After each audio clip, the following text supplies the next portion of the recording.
Welcome to our channel Sai Amritavani. ఓం సాయిరామ్. సాయి బిడ్డలందరికీ నమస్కారం అండి. ఈరోజు బాబా గారు మనకి అందిస్తున్న సందేశం గురించి తెలియజేస్తున్నాను. నీవు కాస్త ఓర్పు సహనంతో ఉండి చూడు తల్లి.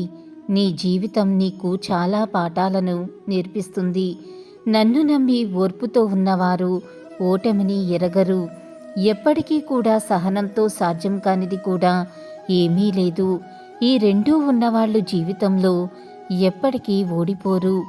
ఇది నా మాటగా చెప్తున్నా. ఇదే నేను నీకు చెప్పే జీవిత సత్యం. ఇది తెలుసుకుని మసులుకో. షిరిడీలో ఒకరోజు శ్యామతో కలిసి బాబా నది ఒడ్డున షికారు చేస్తుండగా బాధతో కప్ప అరుపులు, దాని నోట్లో దూర్చుకుని మింగుతున్న పాము కనిపించాయి. గత జన్మలో ఆ కప్ప చెన్న బస్వప్ప అనే శివభక్తుడు, ఆ పాము వీరభద్రప్ప అనే లోబి. దేవుడి కార్యం కోసం మాన్యం విషయంలో ఇద్దరూ వైరం పూని విరోధులై ఒక రాత్రి పిడుగుపాటికి మరణించి ఆ పాప ఫలితంగా ఇలా కప్ప పాములుగా జన్మించారు అని తెలిపిన బాబా, ఓ వీరభద్రప్ప, ఇకనైన ద్వేషం వదిలిపెట్టు, చెన్న బసవప్పని వదిలివేయి అని ఆజ్ఞాపించారు. మరుక్షణము కప్పను వదిలి పాము నదిలో దూకింది. కప్ప పొదచాటుకి గెంతింది. బాబా త్రికాల జ్ఞాని అన్న సత్యాన్ని గ్రహించిన శ్యామ ఒక్కసారిగా విస్మయుడయ్యాడు. అతి చిన్న వయసులో ఇంట్లో నుంచి పారిపోయిన విజయానంద బాబా యొక్క అనుగ్రహంతో ఉపాసని బాబాగా స్థిరపడ్డాడు.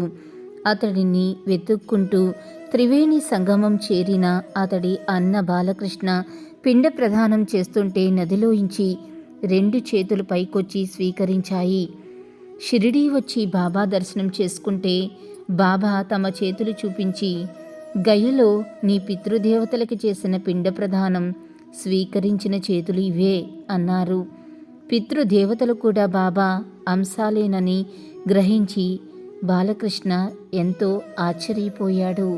బాబా భక్తుడైన హరివినాయక్ సాటేకి సంతానం కలగకుండానే అతని భార్య మరణించింది. కొంతకాలం తర్వాత బాబా ఆజ్ఞానుసారం పునర్వివాహం చేసుకోగా మగపిల్లవాడు జన్మించాడు. వంశం నిలిపే వారసుడు కలిగాడన్న ఆనందంతో బాబా అనుమతి పొంది గురుస్థాన్ పక్కనున్న స్థలాన్ని కొని భక్తుల కోసం ధర్మసత్రం నిర్మించాడు. అదే సాటేవాడ. అల్లా మాలిక్, అల్లా అచ్చా కరేగా. ఓం సాయిరామ్. ఇలాగే బాబా గారి సందేశం రోజు వినాలి అనుకుంటే మన ఛానల్ని సబ్స్క్రైబ్ చేసుకుని సపోర్ట్ చేయండి. అంతవరకు సర్వే జన సుఖినో భవంతు. Thanks for watching.